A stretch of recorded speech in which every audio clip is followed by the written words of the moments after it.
record. There it is. Okay. Boom. All right. Welcome to the Strike Eagle Business Podcast. I'm your host, Irving Hill. And today we have our guest, John Emsing from the Small Business Administration right here in our local office in Pensacola, Florida. So, John, how are you doing today? I'm doing good. Thanks for having me. And quick thing, it's Small Business Development Center. So we get funding from the SBA, but we're actually not the SBA, just in case anyone out there was wondering. Okay. Hey, that works too. So, John, tell me a little bit about your background. What got you into doing what you do for people starting their businesses?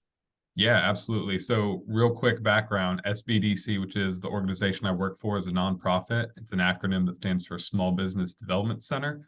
And essentially, we provide no-cost confidential business consulting to anyone who is in business or trying to be in business in our community.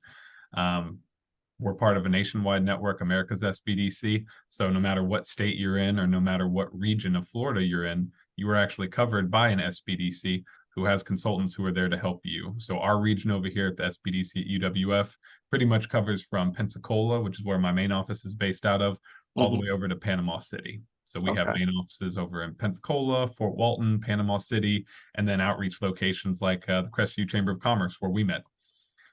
One of the cool things we do is we sit and work with business owners, right? There's no cost to it. It's all confidential. In addition to the specific consulting we do, we also put on workshops, everything from how to start your business, how to market your business.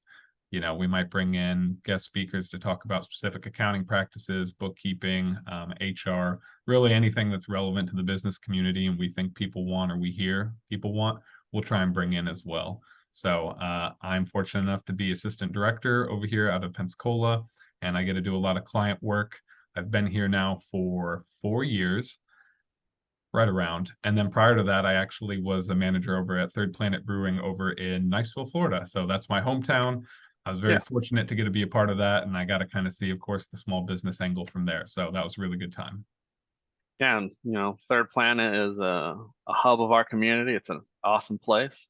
That was an awesome talk that we had with the owner, and it was funny, like the stories he had of you from back in the day. Yeah, luckily he shared all the good ones, I think. Yeah. But tell me, like, what got you even into the SBDC? Like, what was the year before that got you kind of interested in helping other people like this? Yeah, so I've always been interested in business, in particular small business, right? It's pretty much rooted in community. They are kind of what give your area culture. They're the ones that get active in community events and activism. Nothing against larger corporate businesses too, right? They've got their place, but really when I think of a lot of my memories growing up or a lot of the organizations that have a lot of impact on us, it's a lot of small businesses, right? Yeah. I graduated from the College of Business back in 2015 at UWF. I knew I wanted to get involved in something with it. Go Argos. Go Argos, that's right. It's an easy plug-in, right? Yeah. They took my money for college and now I'm getting it back through employment, so that's good. Yeah. No, I've been very fortunate to be a part of it, and it really is fantastic university, so I'm glad to be associated with it. But what got me interested too was, after graduation, I moved back to hometown of Niceville. Third Planet was actually just getting started. I remember getting to come on slightly after, just right at the ground level. I think I was employee number 3, and now I don't know how many employees they've had since then, but maybe something like 20 employees now. So I was very fortunate to be on very early, and it actually started over in an old Sears townhouse, one of those old homes you could actually order from a catalog and build yourself. So it was right behind 120 Modern Bistro over in Niceville, right across from the high school. And it was really neat, right? I got to combine something I was passionate about, which was craft beer, with my desire to be a part of a small business and try and help any way I could and learn from the growth. And so, prior to leaving Third Planet, we had opened up a second location that was over between Publix and Walmart. That's the one that everyone that goes there now knows. Yeah. And it was really neat. We were actually the 17th fastest growing brewery in the US the year before I left too. So it was really nice to get to be a small part of that and see so much cool growth, both in the community. One of our big things there was rooted in the community. There's a sign in the tap room that says that, which I thought is awesome. There was a lot that was done with charities and still is. It's continued to ramp up. Uh, Once again, just a prime example of a small business who's able to get involved, provide a good service, and also help those in the area. Yeah, and that's one of the biggest things that I love about my small business is that I do get to do stuff like that. Whenever the chamber has like a top racer or something, like I can be a sponsor, like I can be a part of my community. And really, then my business philosophy, I think that's the way it should be. Like, don't take out from your community, like give back, like make your community better. Don't just like trash it. I completely agree. And you love to see it, right? These are the folks that are usually most passionate about your community, right? They're oftentimes people that grew up in it or moved there or moved back because they loved it. So it's neat to see, you take an extra effort to try and build up the community, and the community tends to support you in a lot of good ways as well. Yeah. So let's talk more about the SBDC. So let's say that I'm coming out of the Air Force. I did my 10 years or whatever, uh, and I want to start my business. And we have our first meeting. Like, what do you want to tell me? Like, what's my first steps? Yeah, so it really depends. Everyone's goals are different. So that's usually the first thing we talk about, right? Is, what are you looking for from this? So most of the time when people come through the door, they've already got some type of idea of what they want to do, but maybe not a plan, right? Maybe they say, Hmm. hey, I've thought about this business for a few years, or this is what my background and experience is, either from prior work or education, whatever it may be. And they're like, I've kind of sat on it and simmered, and I'm looking to take it to the next step. So we might talk about what your goals are for it. If you are a pre-venture, meaning you're not necessarily in business yet, one of the big things we'll talk about is a business plan, right? Have you Hmm. thought through every angle of your business? Are you going to need funding for your business? What's your operational plan? Are you working it yourself? Do you need to hire people? Are you going to buy a building, lease a building?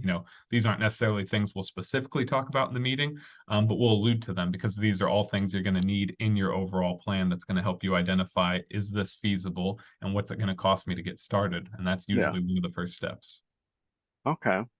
Yeah. And honestly, like it always surprises me going to the chamber and like asking people about their goals, and nobody has any idea. It really always surprises me. Yeah, it's a big thing, right? I mean, I know it's cliche, but if you don't set a goal, you really don't know how you're tracking. You don't know if you're going to get there. And if it's anything like my fitness goals, you just end up going into the next year and just setting the exact same goals. You're like, all right, I'm going to run more. I'm going to get in better shape. And then you say the same thing next year and you're like, wow, why didn't I get any closer? Yeah, Um, exactly. so it's funny you say that though, because that actually came up in a recent presentation I gave. Essentially talking about SMART goals, right? So it's not just setting goals. And so I think a lot of us are guilty of it, even myself included, right? Something we need to be more aware of and maybe a little more proactive. So SMART is an acronym, right? It stands for specific, measurable, achievable, or attainable, depending on what you ask, relevant, and time-based. So essentially, Hmm. it's a way of breaking down a goal from saying something like, I want to grow my business, to something a little more specific, like I'm going to grow my business 30% by focusing on this specific product and utilizing this budget in this way. Yeah. It really helps give you an action plan. That way you have a little more direction on it, and you can kind of track, are you working closer to your goal? Do you need to pivot? So you hit the nail on the head. Goals are a big thing, and not just any goals, SMART goals, because general goals, those are kind of more like wishes, and it's good to start from there, but you have to build from Yeah. them. Uh, my business coach always said to me all the time, if you don't have a target, you're gonna hit it every time. So these wishy-washy, vague goals, like I want to lose weight. It's like, okay, if you lose a gram, like you lost weight. So yeah, love those Right. smart goals. That's a Jim Rome thing, right? There's a lot of people. Yeah. I mean, this is something that's been around for quite a while. I don't know where the origin of it is, but yeah, I think it's probably come full circle and been rebranded so many different ways. But I mean, it's Yeah, cliche for a reason. It's because it works. yeah. Putting that time, having something where you can actually track it helps you because like you can see it every day. I went through a period where I would write down my goals every day, and if I wasn't doing something that day to get me closer to my goal, then why am I doing it? That's exactly it. I mean, everything needs to start with the strategy and goals and work from there. Otherwise, I mean, whether it's your personal life, your professional life, your business, your job, your fitness goals, whatever it may be.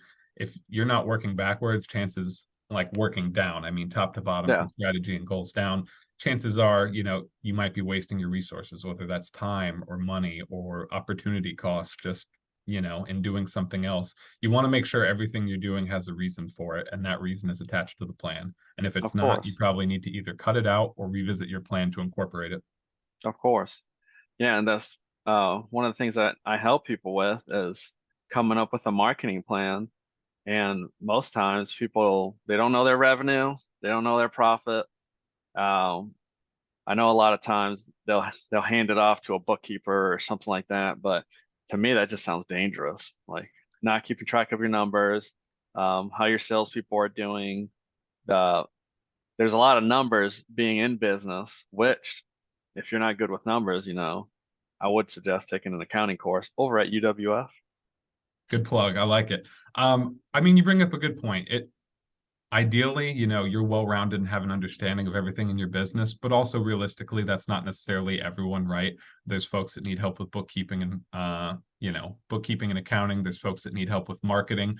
So even if it's not your area of expertise, I always say, you at least need to have a handle on what it is, right? So whether you have a team member or you outsource or contract, whatever it is, you want to make sure you have a way of getting reported that information. So even if it's not in-house and not kind of your prerogative or expertise, you at least need to know what's going on over there because you can't manage what you can't measure. So if you're bringing somebody in to do the goals, collaborate with them. Make sure you have an Yeah, understanding on how you're going to report and communicate together. That way you're both happy with the direction things are going. of course.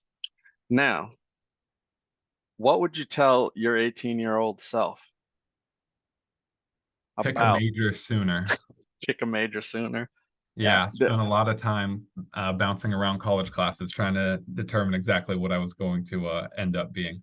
Um, Really, it kind of comes back to the goals we have. So I'm not big on, regrets or things I would change. Of course, you gain, little extra knowledge and wisdom with age. And certainly if my same self was in that situation, I'd do something different. But um, I think the main thing would just go back to the goal setting that we had, set smart goals, make sure you're doing everything for a reason.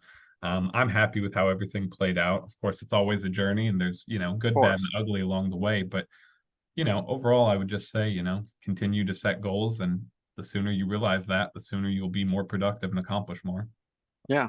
And, I just had a friend of mine, he joined the Air Force. He's an intel.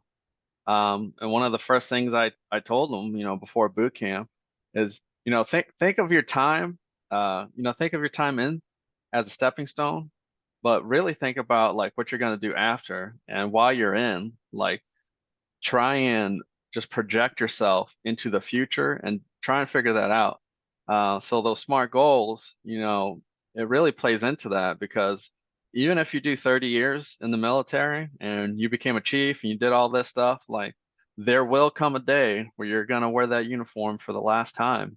And if you didn't do that, we don't fare well post getting out. Yeah, no, you're right. I mean, you want to be ahead of things, right? Just like anything. You don't want to end up at the end of the road and then go, okay, which turn do I take from here?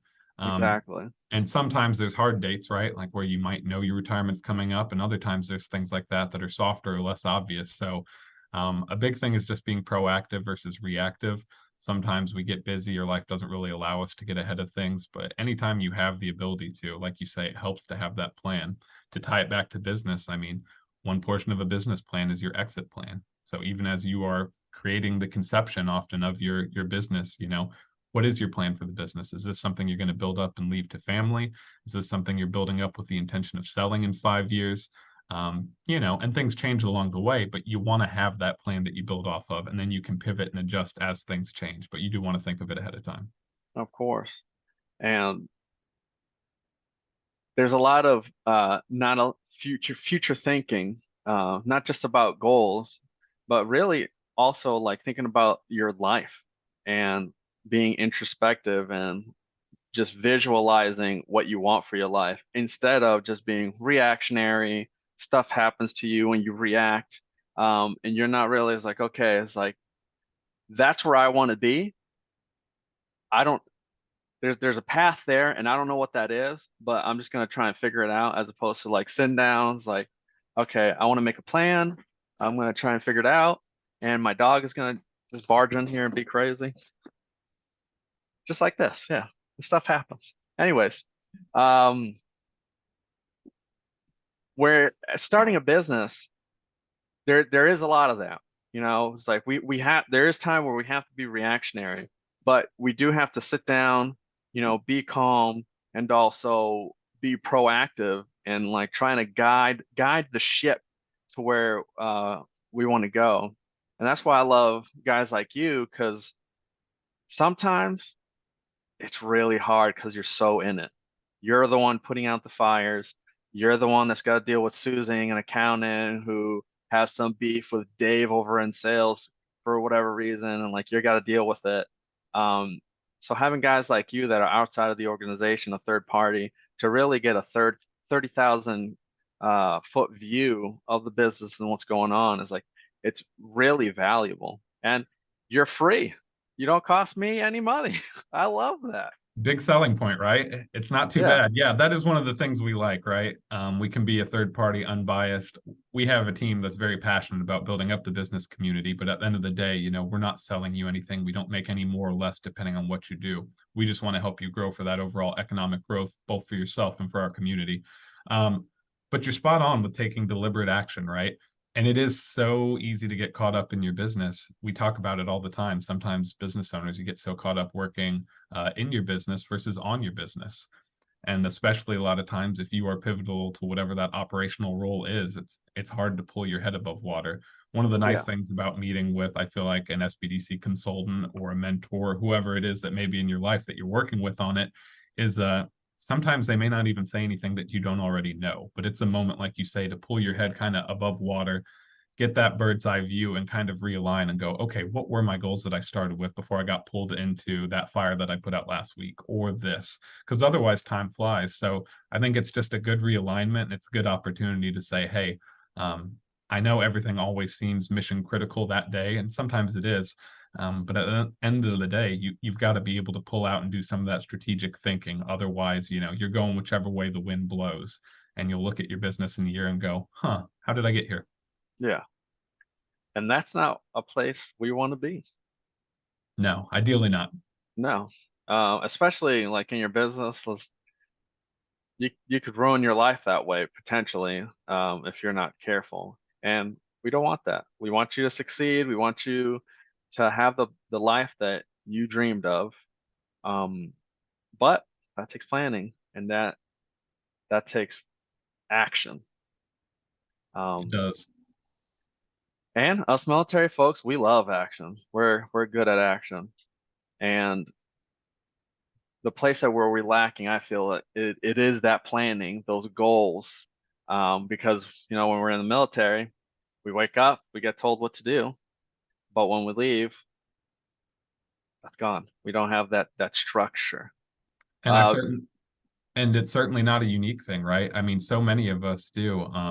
It's just natural, you handle things as they come through, but really, whether it be the military or private sector or just for personal goals, the ones that are able to earmark that time for what we're talking about, those are usually the ones that have the best chance of hitting their goals and being happy with where they end up and really being able to build the life that is the whole reason behind the effort. of course. Uh, we're coming up at towards the end of our time here. So we'll do some rapid fire questions. I know you love those. What's Yeah, the num what's your number one suggested business book that you suggest somebody's starting out should read? that's a good question. Is this a bad time to say I'm illiterate? The E-Myth. The E-Myth is pretty good. Okay. Yeah, I'll pick that. It's rapid fire. I'll go with that. Okay. What's your number one productivity hack? Uh, I like to write sticky notes and slap Okay. them onto my computer, so I have to see what's on the daily agenda and then mark them off so I get that feeling of satisfaction along the way. Kind of pat myself on the back throughout the day. Okay. How do you start your mornings? Coffee, always. How do you take your coffee? Let's do that one. Usually black. I'm not Oh yeah. above a fancy or bougie coffee by any means, but usually I'll just have black coffee. See, I like black coffee, but it's got to be good coffee. I can't do like Waffle House coffee Yeah, black. That's just black bean water. yeah. At work, it's a Keurig, but at home, I grind up the beans. I've got the French There you press. go. Oh It's a thing. baby, Yeah. you're a man after my own heart. What business apps would you suggest? It really just depends on the specific business or industry. I mean, the cool thing is there's so many unique tools that can add value to businesses in so many different ways. I honestly can't even necessarily pick one. It really just depends on what your business is in the community, right? Local plumber is going to have a little bit different answer to that than, say, a local restaurant owner. But Of course. technology is such a big component, and doing that planning thing we talked about before will help make sure that trying to jump into that technology component isn't a scary or uneventful thing for your business, right? You'll have a better chance to actually be successful with whatever it is you're using. Of course. Uh, if I'm at the beginning of my business and I want to get a business loan, what are some things I should do in order to maximize the amount of money that I can get so that I can take my business from where it is and go to the next level? Maybe get that second store or get another truck, something like that. Sure. So if you're in business, right, it's going to be looking at that financial history of the business. Has it been profitable? Can you cash flow the additional debt service of whatever it is you're looking for? If you are just starting a business or whatever it may be, your personal financial history and background is usually what dictates it. Sometimes folks think if they go the business angle, it's almost like a fresh start. But your credit score does matter. Your income does matter. Your work experience does matter. You can look up the 5 C's of lending and kind of see what some of those things banks will evaluate and judge you on. And of course, there's not just bank loans, there's other ways to get Yeah. money, but you want to have a business plan and you want to make sure your personal finances are strong. Yeah. Things like grants do exist. But I do like to tell people, if you can, figure out whether you need to be an LLC or a C corp or something like that. Make sure you get your Brooks and Dunn's number, your EINs, get all your paperwork and all that stuff, all your ducks in a row. That way you can, you do Yeah. have a history, because your business does need to have a history of some sort. And whatever your business is going to be too, whether it's already in business and you need money or you're just starting, make sure you have an itemized and detailed list of what you need. So sources and uses for it. It always sounds a little better to say, okay, I'm going to need 80,000 for equipment, 50,000 for renovation. I need an additional 30,000 in working capital or to purchase inventory Yeah. than just going into, whether it be to an investor, friend, family, bank, and just go, I need $300,000 for a business, right? Yeah. Picture it like if somebody came up to you and asked you for that amount of money. If they just said, I need $500,000 to make my business happen, and you go, for what? And they go, to make it open. You're going to be like, okay, well, I wish you good luck, but there's probably not enough of a plan I'm going to be interested. But if somebody can break it down to you and say, this is exactly what the money's going to be earmarked for, I already have quotes on these, here's my experience in the industry, all of a sudden that's a lot more qualified project, right? So that's something Oh to keep yeah, in mind. that sounds way better. All right. Do you have anything else that you would like to tell our listeners, uh, about either the SBDC or just anything business related? Yeah, just be aware of all the resources in your community. Whether you're a veteran, whether you're a civilian, whatever it may be, there's a lot of resources that are here to help you. You know, Chamber of Commerce is great for connecting and getting involved in the community. Obviously, I think the Small Business Development Center where I work is a great resource because, you have that ability to talk to someone, and an hour of meeting time might be able to save you a whole lot of hassle and headache or even just a better understanding.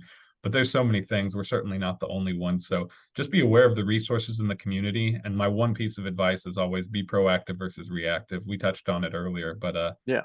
have a plan. Nobody likes slowing down, especially early on. You want to feel progress. But slowing down to make sure you're doing it right, you're planning it right, will save you, running headfirst through some walls down the road. And it'll often save you money. And the statistics on business can be tough. So by doing the planning up front, you have much better chances of being open in 3 years or 5 years, because your goal probably isn't to open a business, right? Your goal is to create a successful business Of that's course. around for a while and has sustainability and longevity.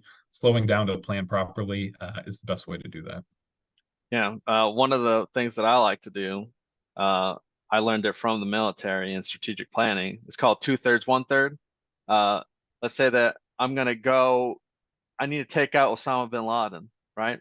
I don't just grab a bunch of guys with some guns. It's like, all right, let's go. We don't know where he is. Like, we'll figure it out. Of course not. That's ridiculous. You're not gonna do that. So one thing is like you spend 2/3 of your time planning and practicing, right? So like you're gonna sit down, it's like, all right, we have 10 guys, we're gonna need ATVs, we're gonna need this equipment, we need these, we got 10 guys, so we're gonna need 2 medics. And we're gonna just really break it down. It's like, all right, we think he's here, and he's on this compound, and there's this many guys, and then we're gonna build this compound really quick, and then we're gonna try and practice.